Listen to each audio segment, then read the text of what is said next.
Tá go mar chuirde tá fáil drobisteach rih chaint in léineh an táran gohfuil Sorcha Pollak roin inniuh agus is láirthir taideoir iriseoir scríbneoir í Sorcha. Tá se na caite gobar ví sa fechanta sin le Time magazine fiú le Time leis an Guardian le Morning Ireland ach an dat fé láthir is podcréaltóir agus iriseoir í inis leis an Irish Times. Tá cuidmhad an dain siúlta ag Sorcha agus is duna iltangachaí ach tógachaí trí gaeilge im lá cliath. Spéis léithí go mór gan áras mar zódíh an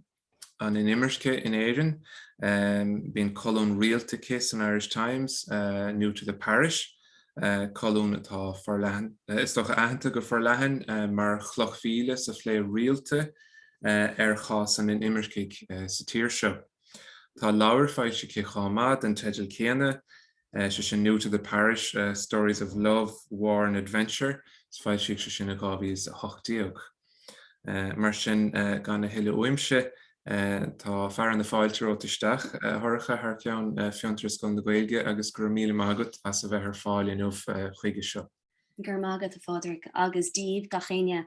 Becheartta marrá dús tá casachtach go gom mar tá chest infection. Tá ceir leir ach tá chest infection gom so mas rud ag go bhfuil arm casachtach beidir go gur mé ar mute for a second ach sure leanmuid ará. Mar dúirt fádraigh Sorchas an dom is ar seoir mé leis an Irish Times. Time 8 bliain leis an Irish Times inis. Ach agus tugad méid seo leachlia tá mo choníam leachlia I Stony Batter faoi láthair. Agus táim chun cainte nómh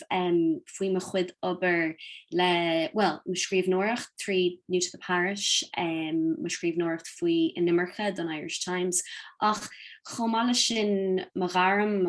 my career agus conas a tháinig mé gotí an puinte seo mar iriseoir agus tá chun cainteart ar fiche nóméid agus más ag bhfuil ceisna géine éis sin bhéin lásásta idir agart. So yeah, dús mar dúirt méid tá mí scríomh an Irish Times inis thosaigh mé leis an Irish Times a 2014 ach rih sin bhí sa choní a Lúndan chas cúpla bliain a Lúndan dús bhí an chun stad ar dhéanamh agus dan mé ann chun scríbhneoireacht déanamh mar iriseoir chu mé dús gotí Time magazine mar dúirt pádraigh bhí an mar interne fa tamlín agus sin fóras post leis an Guardian agus bhí sin lá simú mar tá mé de caiim faoi 2012 agus bhí vís ceangalta leis an Reading the Riots tionscna a bhí ar siúl tréis na London Riots a bhí 2011. So agus bfuin mé lás as an obair sin dhéanamh sa Guardian ach a 2013 fórs amach go raibh an Irish Times ag géirí iriseoirí nua áil bhí sé sin annamhcatínta an aim sin mar ní raibh siad ag tréis aon hiring a dhéanamh ar fa ceir chuig sé bliain so ceapas sin mai mérás agus támann seo ó hen. Ach Tá mé ggéir caiimpa ganin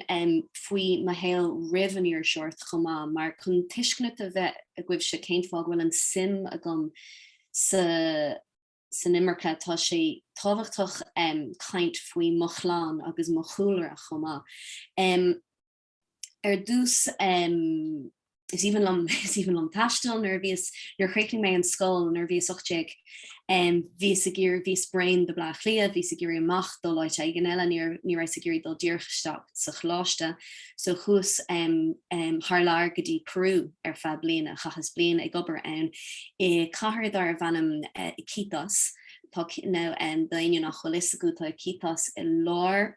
on Amazon, Laura on Duffer Amazon, agus ní féidir le dul ní leon shráidna ní féidir le dul in Luchton nó I más caiite dul in Etlan nó dul ar bád sus an Amazon. So vís sem machoni in áit omlán ach sinna bhí testálim agus ní bhéin Facebook, ní bhéin Twitter, ní bhéin WhatsApp, so bhí a caiiclim hééis móirí gach séú seachtain ar an gohan agus bhí MSN chat so gach sahar chús gotí an internet cafe agus vís ar MSN chat gach deir seachna ach bhí an blian sin anhabhachtach do ma héal mar Vís an aneiscint cultúr, tír, saoil omlán difriúil an saoil a bhí a gomsa an seo im leach lia, I ggurchéad le machláán an sin. Vís frééis teastal an Eorp san Eorp le chláán agus le scóil beganín ach ní raibh taithí agam ar éáid las mu den Eorp. So bhí an bliain sin an tábhachtach don saoil tréise sin. Agus ar tháinig mar ras cúscadí clois na tríóide agus rinne mé stadar na hórpacha an sin ní raibh sa géirí ar seocht ní raibh sa géirí bheith mé ar seoir. Bhí sa géirí bheith meistúir. Bhí an sim a gom sa stóireacht agus bhí sa rá lisan chun chun é seo dhéanamh sa tháinig mar ras ní dhearna mé a stóireacht rinne mé stad na hórpacha ach chaf mé gach second na ceir bliain sa chláiste na trí bliain sa chláiste I players just a den of stoort an timer fad. Ag deran lei níor lan mé raig le sin chogus faoiar chusig mé ag scríomh rinne mé blog nervvis I Brú agus lan mé raig ag scríomh online blog agus bhí sin an neamh cotínta ag an time sin ach lan mé raig le scríomh nóireacht agus tríéis ceir bliain sa chláiste agus bliain amháin sa Spáin chomá rinne mé bliain Erasmus is Seville hiig mé go raibh sim agam sa scríomh nóireacht. Tréis an choláiste chosig mé gobar fa cúpla bhí rinne mé gach 6 rud ví sig gobar mar ví sig gobar I mélan ví sig gobar pubs vís ag déanamh ranganí violín mar seinine an violín. Agus an sin chuméis tastal éis agus chachas ní bhí ag tastal am éonar America has America láir agus le stát daintathe bhí sa géirí rud ag gna dhéanamh omláin im éonar sa rinne mé ar fan ní bhí agus a ríis bhí sin antáhachtach don scríomh nóireacht agus an garma bhí ag an tréise sin mar nar tháinig mé ras chústíir go Lúndan agus thosaigh mé nachmór ag obair mar ar seoir. So sin an cooler atá gomsa ach so sin an simatá a gom sna cultúréile ach níor thosaigh sé nar bhís 8 in áir thosaigh sé I bhd rih sin ar bhí sa bhd níos óige. Mar dás mé sús I dteilech ina raibh a lán córá going faoi Inimircigh agus faoi tefig, mar tháinig maithheanathair an seo ón Czechoslovak ón Pollak na Checha mar hefig I 1998. So dás mé sús ag éisteach le scéalta ó maiad faoin fear seo fuair sé bás nach mór deich bliain rih a rugad mé féin, so níor bheithna go méir ach nuair bhís séideag nó seachdeag scríomh léig mé an leir scríomh sé go an seo scríomh sé leir I 1950 stáin le chuige héonthag séach agus tá an leir faoi assail mar bhí saoil do chreite ag taistal timpeall Eorp ó trochaach go dtí dachadach mar trochaach bhí sé Spanish Civil War agus is sin Jew a bhí ann so bhí an tarnach go daine an a deachar do chláán agus tá si go léir sa leir seo so léig mé a rí mé séide agus ceap mé céhé an fear seo cad é an scéil seo agus so hiig mé agus tháinig sé seo an dachadach mar bhí ar an macht ón Pollak na Checha, bhí sé tréis bhúla le me chean bháthir an sin chuim me chean bháthir aim I dachad de cuaig mar bhúntóir scoile chun béle a bhúna bhúil sí leis an fear seo Stephen agus hit siad an rá fuair siad posta agus an sin bhí me cheanathair ag obair mar ar seoir ar seoir going sa chláán agus ach bhí sé scríomh rudí faoin na stát daintathe agus ní raibh an pórtaí cumanach sásta faoi sin agus bhí a héal I don séir agus bhí ar amach so political refugee atá tefig politúil atá de caiim faoin seo agus tháinig sé an seo a hochuig sé go chun antrim rugam maiad an sin cha siad cúpla bliain an sin agus an sin chuig siad go Lúndan mar ní raibh na cheanáthair in an ein obair áil in antrim so chuig siad go Lúndan dás maiad sús an sin agus tháinig maiad a ras go Éireann na seachtaí agus bhfuil sé le Mawam and mar déan siad the rest is history ach de bhór an scéal sin bhí is agam go raibh maithheanathair Stephen Pollak tréis dul tríd an saoil sin ag teachgadí tír omláin difriúil bhí béle líofa aige ach ní ar bheithna ar churbe ní ar bheithna ar aon seo a chaháin me sean báthair bhí sé tréis a saoil a chachah sa Gearmáin sa Pollak na Checha sa Spáin I Lúndan chomá ach tír beag cosúla éire níor bhisce cad a bhí arsúil. Ach bhí chlán ma cheanna bmháthair anoscailte, anna dheasla, agus de bhór sin dan siad an seo ar 3 bliain, agus bhí siad an an saola chosnú le chéile. Agus tá siúil ar ceangalta na scéalta scríbim an níis, mar gach seachtain scríbim scéal faoi duine atá tríocht seachtain seo. Tagann siad an seo is dína omláin difriúlí, tagann an seo mar hefig, tagann siad an seo mar Bliain, tagann siad an seo mar hit siad an rála duine ag an ach tá si go léir tríocht seachtain seo an saoil nua a hosnú, agus cuireann si sin ma cheanáthair a gcuimhne dom a gcónaí. So, mar dúir mé thosaigh mé san Irish Times a 2014 agus bhí sé mar general reporter agus bhí sa caint lá bháin le chailíg lom agus dúirt sé lom listen más rud ag go bhfuil géirí garam ma a bheith agat mar iarseoir. Caithfí tú sais topic o oil, caithfí tú topic rud nach bhfuil daoine ag scríomh faoi láthair. Agus a 2014 ní raibh lán daoine ag scríomh faoi sa láthair díreach, direct provision, ní raibh lán daoine ag scríomh faoi Iartháirí Temerman, bhí altainna ann, ach ní raibh duine bháin ag teacht arás go dtí an subject seo. Bhí chunastearfa bhí hólainn, ní raibh daoine scríomh ann go tíanta agus ceapas féidir gur féidir lomsa sin a dhéanamh. So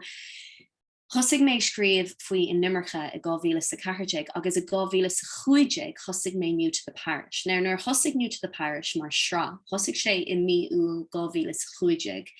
An rud a bhí a gceist ná srá ar feadh an saoire, srá ar feadh 3 agus so bharrtaigh mé caint le cúpla duine ar feadh cúpla seachtain agus bhí sé concréoch nuaig deireadh mí lúnasa. Ach bhí simig daoine sa srá, agus thosaigh go lán daoine á léamh, agus bhí lán sásta a leanúntarráid, so leanmuid a rá, agus inis tá mé de 2022 agus tá fós á scríomh. Agus I buinem sorcha na bas, bí man an caint le duine difriúil gach ile seachtain, ach caithfí an ceiste a chur céin fá bhfuil a sin daoine sna scéalta seo. Tuis gur scéalta atá ann, scéalta parsanta, scéalta de dhaoine atá tríocht seachtain seo, ach an sais humanity atá ann, tuigeann daoine ag sin, is féidir ling humanity a huiscint. Nuair thosaigh sé 2015 bhí an géarcéim ina Inimircigh arsúil trom cinnte go goibh go léir faoi 2015 nar bhí na mílta daoine ag teacht trasna ó an gréig ag trasnú ó ach agus ní tháinig cúpla míle an seo ach bhí formhórdóibh a dul go dtí an Gearmáin, Sasanna an rank. Agus so bhí lán daoine ag caint faoi Inimircigh ag an taim sin, so thosaigh sé ag an taim sin ach lean sé a rá agus de bhór sin gach seachtain san Irish Times tá scéal nua a gcuing faoi Inimircigh agus bhíonn sé gcónaí ann agus má híam gur rud tábhachtach é sin, mar sódamh leis an nuach tagann scéalta stachas amach I míonn siad ach leis an traseo is féidir ling leis an colún seo is féidir lom leanúntarráid leis na scéalta gach seachtain agus rinne mé an mat níos luúthe. Is dóilm go bhfuil nach mór 3 dahad New to the Parish altan na scríbhte a gom faoi láthair hartar sin. So cean gach seachtain ó 2015 agus duine difriúil gach ile seachtain. Mar dúirt mé hana féin, tá na daoine se go léir anna dhifriúil. Tá Iartháirí Temerman, tá tefic, ach bhí mar géirí mé féin agus Roisin Ingle, Conor Goodman and Ishmael Lyons on Irish Times a bríam lo leis an alt. Bhí mar géirí an córá faoi Inimircigh a astrú, mar I 2015 nuair bhí daoine a caint faoi Inimircigh, bhí siad a gcónaí a caint faoi Iartháirí Temerman agus tefic, níor siad ag smaoinemh ar an múntóir ón rank a bhí tríocht seachtain seo. nó an fear ón na Stát Aontaithe ó nua amharic a bhí géirí teachtain seo chun obair mar ceoltóir. Is Inimircigh ag na daoine sin go léir, agus bhí sa géirí an córá sin a lethnú, anas go mbeidh níos mó tuiscinnach ag daoine gur imircigh muid na léir ag deir an lei. Bí me de gcónaí ag boga. So hosig mé ag scríomh faoi scolóirí mach léin daoine teachta sin an obair, daoine chomá an stadas neamh chláirithe, meascán omlan. Agus chús tríd an liste, onas go méid is a gcuibh, well, 6 is a gcuibh an cináil difriocht atá idir na daoine seo go léir. Scríbhas síos na hamnacha ó na daoine a táim tréis agla bhíanamh lo le 7-8 mí seachtainna le seachtainna. Agus so an seachtain seo sa srá, tá Sana Mohammed ó Pakistan. Seachtain scata bhí Danisha Pyle ó Barbados, an seachtain ribh sin Manisa Mahandran, agus is mach léí Danisha, ó bríonn Sana le Supermax. Manisa Mahandran is dochtorí ó Malaysia, Sydney agus Silke Moss, is as an Gearmán agus Sasanna iad a chaisiid 60 bliain sa Stát Aontaithe, agus tháinig siad an seo an bliain sicata mar bhí siad brain de Trump, bhí siad brain den Siad Politúil sa Stát Aontaithe. Camille Tomko, tháinig sesin an seo gábhéile sa míide is dégóir is as Slovakia ach is as Clán Roma chomá, an seachtain rihann sin architect ar a bheanna Muhammad Achor ó Syria, agus an seachtain rihann sin Lola González Farrell ó Panama. So tá mé de caint faoin dain ar fad, agus sin an rud is far dar lumsa. Níl Lola González ó Panama agus Camille Tomko ó Slovakia. Tá na scéalta omláin difriúil, ach an rud atá ag an beirtacú ná is imircigh iad, agus sin atá gin gach seachtain leis an srá. Now mar dúirt Padraig I 2008 scríb mé leabhar faoin srá, thug mé Caharjaig scéalta agus chuní de leathnú, í dhéanamh níos fuide, agus tháinig an leabhar amach 2008. When is lán sásamh agus when is antaithna bas an leir sin na scríomh tá sé go an seo, tá go raibh mé an dul arás go dtí cúpla duine agus níos agus córá níos fuide a bheith a gcuin faoin scéal, mar an rud leis an srá gach seachtain, tugann sé amach gach seachtain ach níl leon 8,000 focail atá gceist. So leis an leir bhí san an 3-4 míle focail a scríomh faoin na daoine seo, mar bhí scéalta ansanúlaí acu. Ach so yeah, tháinig an leirmach 2008 agus níl mé chun leir eile scríomh níos na Parish, tá sé an tí leir difriúil scríomh agus tam chun caiim faoí gan nóméid, ach bhís just a géirí cainte fear nóméid rih a thugamid ein ceistena faoin ilch an éagsúlacht atá ag sa tír seo inis, agus an ilchú tuachas atá in Éirinn anú, mar cuideag nó 5 bliain ó hin, bhí tír an difriúil a gcuin, tír dar lumsa beconing ladránach, cultúr gan ein chanálach homogeneous, nuair bhí sama dhégóir agus ribh a chuime go dtí Perú nuair bhí soch bliain déag bhís. Is cuilam dul amach ag siúil sna Shráideanna ar Grafton Street ar O'Connell Street, agus bhí dul arás go bhí mo hisismar rá. Is tír an ladránach mit, tá gachéine bán, tá gachéine éireannach, níl éon blas difriúil ar an sráid. Agus a gombaráid le aniu, tá méid a caiint faoi 5 bliain, so sin 5 bliain ó hin. Siúlann tú sús ó Shrádaí Chonal, Shrád Parnell, agus cloisian tú an méid sin teangacha atá timppla na Shráideanna, agus an éagsúlacht atá an darlamsa is rud aontach é sin. Agus is rud nua, tá mid ag fálam faoi bit by bit. Níl tá cúpla duine nachhfuil sásta leis darlamsa tá formhór an a daoine sa tír seo an oscailta agus ansásta leis an agsúlach seo dul méid, ach tá daoine nachhfuil an cóbhá sin a chu, agus is feib beag ach is feib tá cníochas sa tír seo, ní aontain le aon duine a deir nachhfuil cníochas sa tír seo, mar tá daoine agus fechann siad crachan difriúil, fechann siad crachan dómh nó crachan dain agus deireann siad tá duine sin difriúil, ní hiigem an duine sin, tá imní orm nar hagan an duine sin chuam, caithim muid caint faoin cníochas sin, caithim muid caint faoin imní sin, agus onas go méid níos mó comhá a gcuin I dul araig, mar ní féidirling tá an cnéchas atá sa tátaintethe an cnéchas atá in nacháid. Tá muid tréis ecin cad a tarlíonn nuair a leanan sé sin ará, nuair leanan sé sin ará le George Floyd agus gachrad cosúla sin caiimiid an chórá a bheith going anas go diggin gach aine céim fá gur rud maithé agsúlach darlamsa. Agus anas go méid tír flachúlacht agus oscailte mar bhí me de caiinte gcónaí an Éirinn faoin 100 míle fáilte atá a going. Agus eintaí an tá 100 míle fáilte a going nar hagan fór de chuoine an sin ar hagan daine an státainte ar hagan daine an Spáin ar hagan daine ón Idáil. Ach nar hagan daine ó tíortha san Afrach, nar hagan daine ó tíortha cosúla Syria, Iraq, Bangladesh,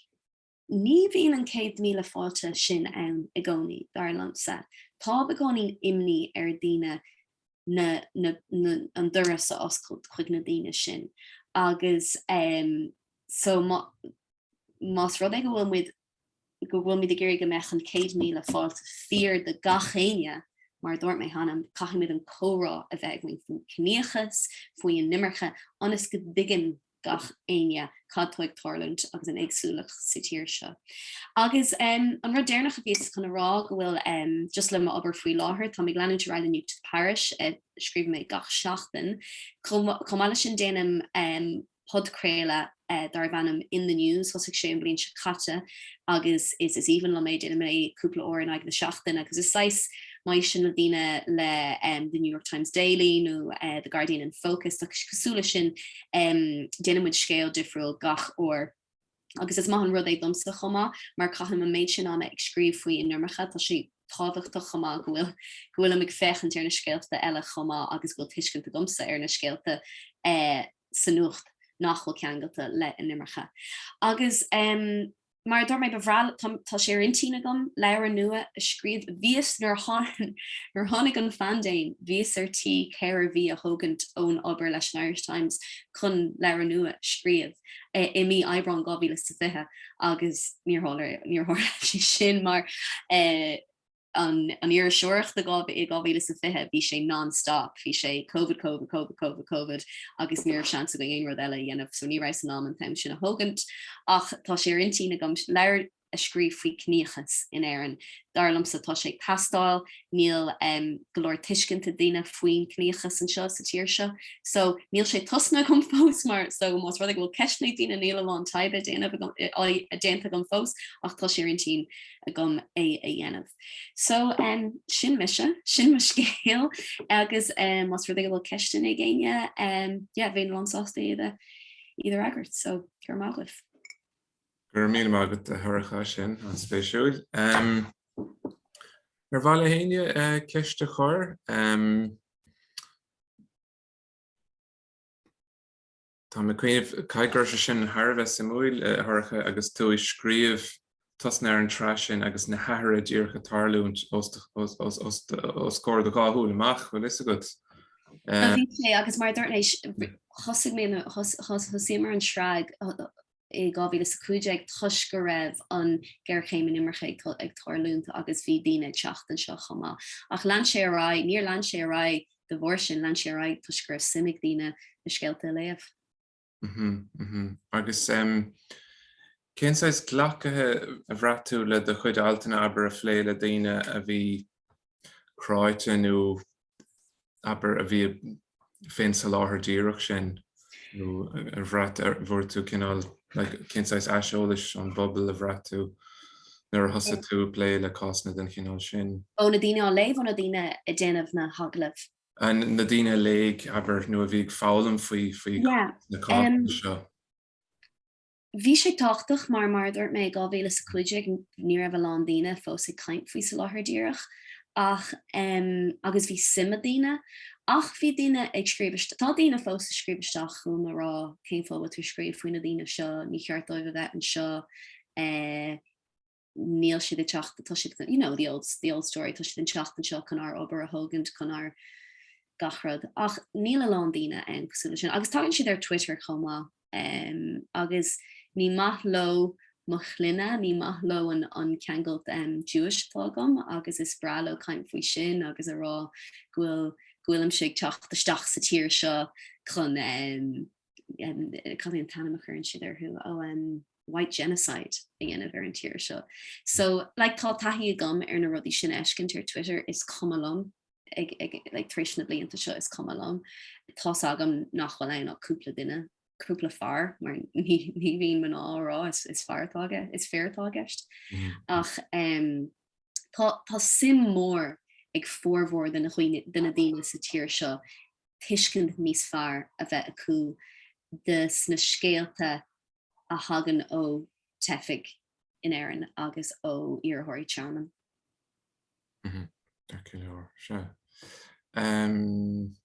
Ní cheiste géin duine eile ar thorcha?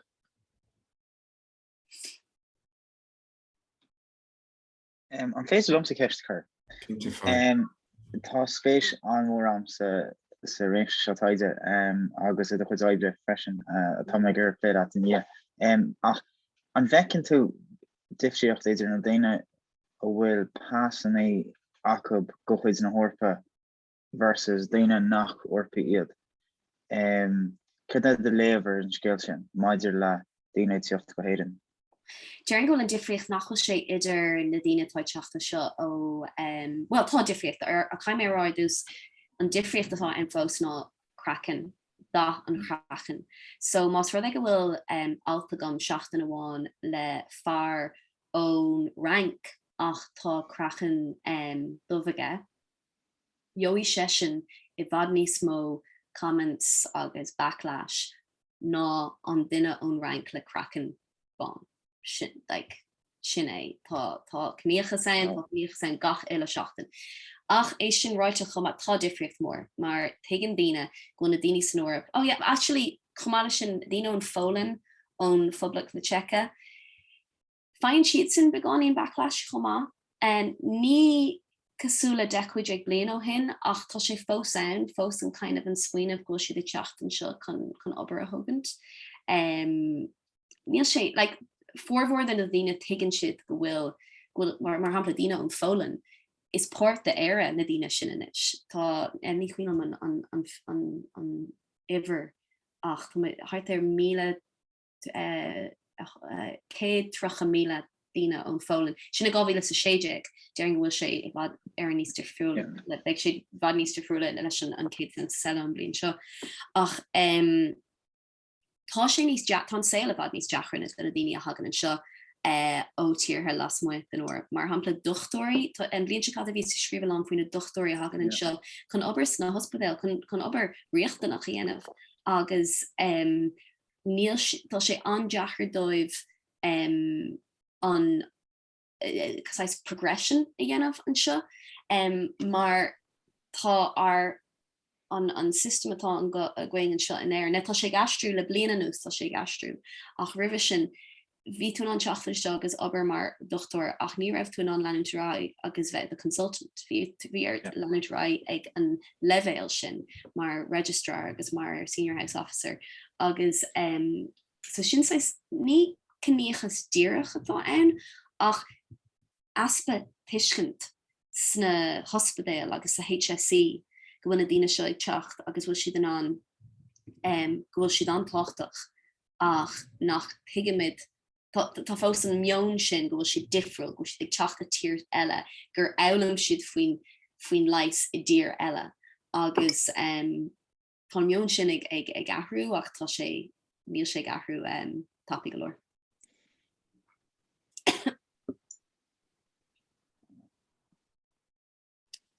Meisce mí sé móchtansa chun san glór thorcha. Tá sé cear go leor, an té agam agus donna straps lom. Nílas go bhfuil éon cheist eile a ggéin duine bhfuil go taanúna anna bha. Distrucht stoi nor a chuirn studéine fi aglah a diggin siad hain go mai an cinál sin freigra Éirinn aglah a diggin siad go mai daine rá rudí grana sean a daobh. Deir mé gcónaí, deir mé gach seachtain le gastainna is cuma céintnas duine atá ann is cuma carh as a hagann siad deir mé gach seachtain mar hiigim Tarlín sé le gachéine ach tá sé a bhd níos mó daine nó tá mé caiint le ban I caithfh hijab ó Syria. So déna mé ganí dús nar thosig mé gábhí sa chúideag níor dúirt mé agus dala mé trísúpla seachtain caiimé bheith oscailta agus caiimé seo a rá leis an duine rih an agla bhíanamh. Tá sin táchtach domsa go dtuigeann siad san go bhfuil scéile dul amach bhfuil anam agus a greengraph a dul amach agus caithfh siad sanna bheith compórdach go méid cúpla duine ann Facebook, bíonn siad Facebook a rá cétosa catálta déanamh an seo bla bla bla bla. So deir mé gach seachtain le gach duine. Agus ní forbordómh ní inis a rééis tá duine agus deirn siad, okay, níl an chuna dhéanamh. Ach ní tharlíonn sin cutínta, like déiring beirt nó tror in ag na bliana déirann siad é sin. Anna fá. Bhfuil éon cheist dhearnach beidir géan duine agus mar bhfuil tá sé sin ceirciúir freisin. Ja, mar le cuasítanga an bhecinn tú difsiochtaí idir cuasítanga áíim in Éirinn tá taithí ag muintear na Éirinn na éis ar Éirinn na Hórpa, so muintear an Spáine, muintear na Fraince agus í trúd de tíocht ar Síre an seo agus mar deir tú na Éirinn í Verachánacha. Ach abir muintear tá an chuid go lucht láirtha na muintear na Fraince muintear na Rúise an seo agus íú bhfuil an Rúise seach go ban bhecinn tú difsiochtaí idir an gaiitear le daine ó híh tangaide. Híh tangaide just tíach an bailach atá siad atá daine ag caiinsló agus an túram atá ag an bobbal. Just na filmini tanga ar an troids mar ví the live streets and that kind of rod. Yeah, I mean, tá difriocht down. I mean, mar dúirt tú, mar dúirs féin, tá tuiscinacht a going ar an Rankish ar an Spanish ar an Germanish agus inis déiring bhfuil a bhd níos mó tuiscina chomá ó daine ón Fólan ón ó Slovakia ó na tíirse. An Rúis, níl is gom tá a landíine an Rúis an seo, bhí sé déanamh alta teachtain Chicago ó caiici seo hin faoi ag caiint le daine an Rúis agus daine an Ukraine. Agus tá daine an seo. Ach agus in order níl is gom tá níl is gom díirech ach tá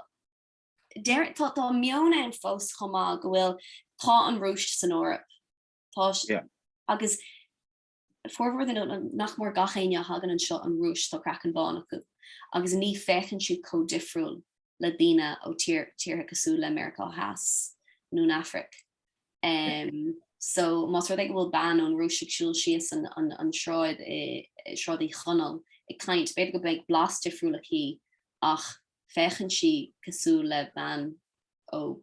galibh beidir. So ní is gom an fracrín sé sin do chéisteach, Is léir go síntacha sin é méid gur míle maithe.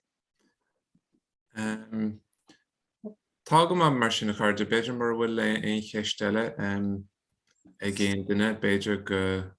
gur mé críoch leis an taifeada agus gur mé má bhuichas sanúil a ríis de thorcha as an gcaint lehan spéisiúil sin.